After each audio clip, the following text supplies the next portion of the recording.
మరో breaking news చూస్తున్నాం. Israel పై భారీ అటాక్ కు ఇరాన్ ప్లాన్ వేసినట్లుగా తెలుస్తోంది. ఇజ్రాయెల్ ను అంతం చేసేందుకు ఇరాన్ బిగ్ స్కెచ్ వేసింది. ఇప్పటికే ఇరాన్ కు మద్దతు తెలిపాయి 21 దేశాలు. ఇరాన్ కు భారీగా యుద్ధ సామగ్రి తరలి వస్తున్న పరిస్థితి అయితే కనిపిస్తుంది. ఉదయం ఇజ్రాయెల్ కీలక స్థావరాలపై దాడి చేసింది. ఇజ్రాయెల్లోని సరోకా హాస్పిటల్ పై మిసైల్స్ తో అటాక్ చేసింది. హాస్పిటల్ అండర్ గ్రౌండ్ లో ఇజ్రాయెల్ మిలిటరీ బేస్ అయితే ఏర్పాటు చేసుకున్నట్లుగా మనకి సమాచారం అందుతోంది. ఇజ్రాయెల్ ను లేపేసేందుకు ఇరాన్ ప్లాన్ చేస్తుందా? 21 దేశాల మధ్యలో ఇజ్రాయెల్ ను ప్రపంచ పటంలో లేకుండా చేస్తుందా? ప్రస్తుతం జరుగుతున్న దాడుల నేపథ్యంలో ఇదే జరిగేలా కనిపిస్తోంది. గత కొన్ని రోజుల నుంచి రెండు దేశాల మధ్య జరుగుతున్న దాడులు ఇప్పుడు తీవ్ర రూపం దాల్చుతున్నాయి. నిన్న మొన్నటి వరకు ఇరాన్ చేసిన అటాక్ ను అడ్డుకున్న ఇజ్రాయెల్ తాజాగా చేతులెత్తేస్తున్నట్లుగా కనిపిస్తోంది. అందుకు ఇవాళ ఇజ్రాయెల్ ప్రధాన ఆసుపత్రిపై ఇరాన్ జరిపిన మిసైల్స్ దాడే ఉదాహరణగా మనం చూడొచ్చు.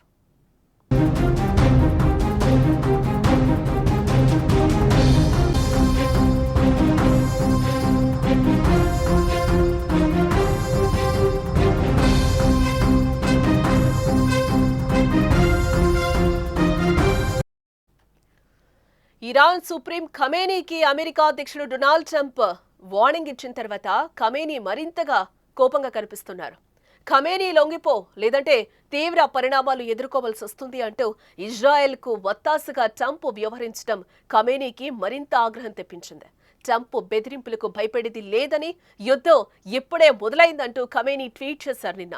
ఆయన అలా ట్వీట్ చేసిన కొన్ని గంటల్లో ఇజ్రాయెల్పై ఇరాన్ భీకర దాడులను మొదలుపెట్టేసింది. ఇజ్రాయెల్ కీలక స్థావరాలే లక్ష్యంగా దాడులకు తెగబడుతోంది. అందులో భాగంగానే ఇజ్రాయెల్లో ప్రధాని ఆసుపత్రి సరోకా ఆసుపత్రిపై బాంబుల దాడి చేసింది. ఈ దాడుల్లో భవనం పూర్తిగా దగ్ధమైపోయింది. అయితే గాజాతో దాడుల నేపథ్యంలో గాయపడ్డ మిలిటరీ సైన్యం ఇందులో చికిత్స పొందుతున్నారు. ఈ ఆసుపత్రి కిందే మిలిటరీ బేస్ కూడా ఉన్నట్లుగా సమాచారం. దీంతో మిలిటరీ బేసే లక్ష్యంగా దాడులు చేయడంతో అది పూర్తిగా ధ్వంసమైపోయినట్లుగా తెలుస్తోంది. ఈ దాడిలో వేలాది మందికి పైగా చనిపోయి ఉంటారని భావిస్తున్నారు.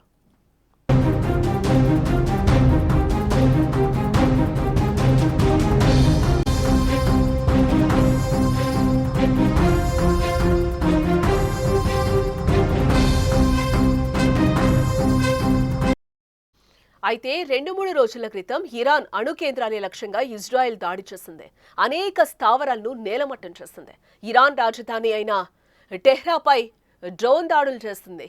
దీంతో ప్రాణ భయంతో టెహ్రాన్ను విడిచిపెట్టిన ప్రజలకు పక్క దేశాలకు తరలి వెళ్లారు. అయితే ఇరాన్పై ఇజ్రాయెల్ చేస్తున్న దాడులకు డొనాల్డ్ ట్రంప్ మద్దతు ఇవ్వడంతో ఇరాన్ సుప్రీం లీడర్కు ఖమేనీకి కోపాన్ని తెప్పించింది. దీంతో స్థానికంగా ఉన్న ఇస్లామిక్ దేశాలు ఏకం కావాలని ఆయన పిలుపునిచ్చారు. అలా వారి ద్వారా శాంతి చర్చలకు రాయబారం పంపించారు. చర్యల్లో రెండు దేశాల నేతల మధ్య చర్చలే ఉండాలని, డొనాల్డ్ ట్రంప్ జోక్యం ఉండకూడదంటూ ఖమేనీ తేల్చి చెప్పారు. అయితే దానిపై ఇప్పటి వరకు అధికారికంగా ఎలాంటి ప్రకటన రాలేదు సరికదా. కానీ డొనాల్డ్ ట్రంప్ ట్వీట్ కు కౌంటర్ ఇచ్చారు ఖమేనీ. ఇరాన్ పై దాడి చేసి ఇజ్రాయెల్ చాలా పెద్ద తప్పు చేసిందంటూ కూడా హెచ్చరించారు. అలా హెచ్చరించిన కొన్ని గంటల్లోనే ఇజ్రాయెల్ పై ఇరాన్ తిరగబడింది. ఉన్నట్లుండి ఇరాన్ ఇంత శక్తి రావటం వెనుక చైనా సపోర్ట్ ఉన్నట్లుగా కూడా తెలుస్తోంది. దానికి తోడు 21 ఇస్లామిక్ దేశాలు ఇరాన్ కు సపోర్ట్ చేయడంతో ఇజ్రాయెల్ పై రాబోయే రోజుల్లో మరిన్ని దాడులు జరగవచ్చని విశ్లేషకులు భావిస్తున్న పరిస్థితి. అయితే ఇరాన్ దాడులను ఇజ్రాయెల్ తిప్పికొడుతుందా? అమెరికా నెక్స్ట్ ఎలాంటి నిర్ణయం తీసుకోబోతుంది అనేది కూడా ఇప్పుడు ఆసక్తికరంగా మారింది.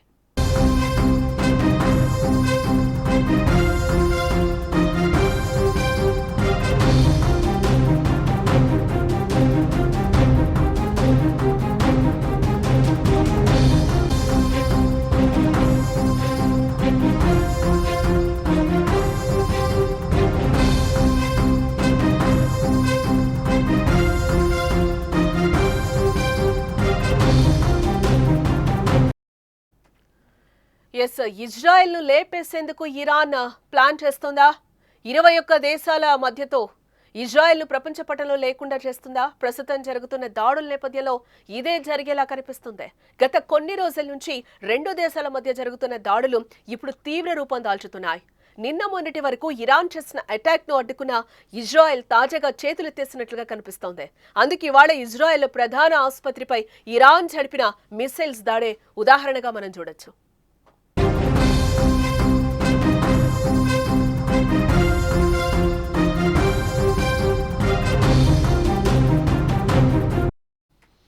ఇరాన్ సుప్రీం ఖమేనీకి అమెరికా అధ్యక్షుడు డొనాల్డ్ ట్రంప్ వార్నింగ్ ఇచ్చిన తర్వాత ఖమేనీ మరింత కోపంగా కనిపిస్తున్నారు.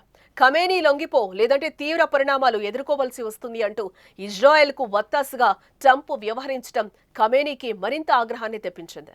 ట్రంప్ బెదిరింపులకు భయపడింది లేదని, యుద్ధం ఇప్పుడే మొదలైంది అంటూ కూడా ఖమేనీ ట్వీట్ చేశారు.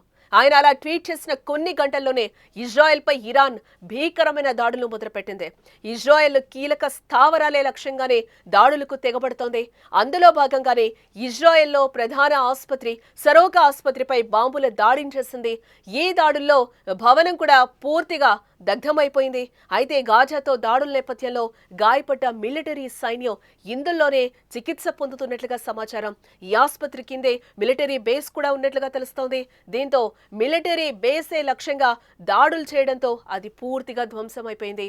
ఈ దాడిలో వేలాది మందికి పైగా చనిపోయి ఉంటారని కూడా భావిస్తున్నారు అధికారులు.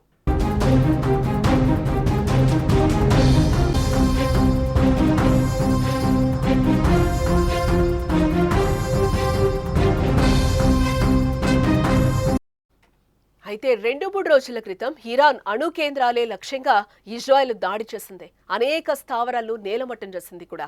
ఇరాన్ రాజధాని అయిన టెహ్రాన్పై డ్రోన్ దాడులు చేసింది. దీంతో ప్రాణభయంతో టెహ్రాన్ను విడిచిపెట్టిన ప్రజలకు పక్క దేశాలకు వెళ్లిపోయిన పరిస్థితి. అయితే ఇరాన్పై ఇజ్రాయెల్ చేస్తున్న దాడులకు డొనాల్డ్ ట్రంప్కు మద్దతు ఇవ్వడంతో ఇరాన్ సుప్రీం లీడర్కు ఖమేనీ కోపాన్ని తెప్పించింది.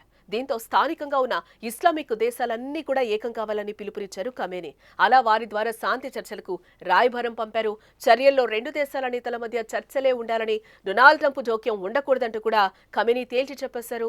అయితే దారిపై ఇప్పటి వరకు కూడా అధికారికంగా ఎలాంటి ప్రకటన అయితే రాలేదు. కానీ డొనాల్డ్ ట్రంప్ ట్వీట్ కు కౌంటర్ ఇచ్చిన ఖమేనీ ఇరాన్ పై దాడి చేసి ఇజ్రాయెల్ చాలా పెద్ద తప్పు చేసిందంటూ కూడా హెచ్చరించారు. అలా హెచ్చరించిన కొన్ని గంటల్లోనే ఇజ్రాయెల్ పై ఇరాన్ తిరగబడింది. ఉన్నట్లుండి ఇరాన్ ఇంత శక్తి రావటం వెనుక చైనా సపోర్ట్ ఉన్నట్లుగా తెలుస్తోంది. దానికి తోడు 21 ఇస్లామిక్ దేశాలు ఇరాన్ కు సపోర్ట్ చేయడంతో ఇజ్రాయెల్ పై రాబోయే రోజుల్లో మరిన్ని దాడులు జరగొచ్చని విశ్లేషకులు కూడా భావిస్తున్నారు. అయితే ఇరాన్ దాడులను ఇజ్రాయెల్ తిప్పికొడుతుందా? అమెరికా నెక్స్ట్ ఎలాంటి నిర్ణయం తీసుకోబోతోంది అనేది ఇప్పుడు ఆసక్తికరంగా మారింది.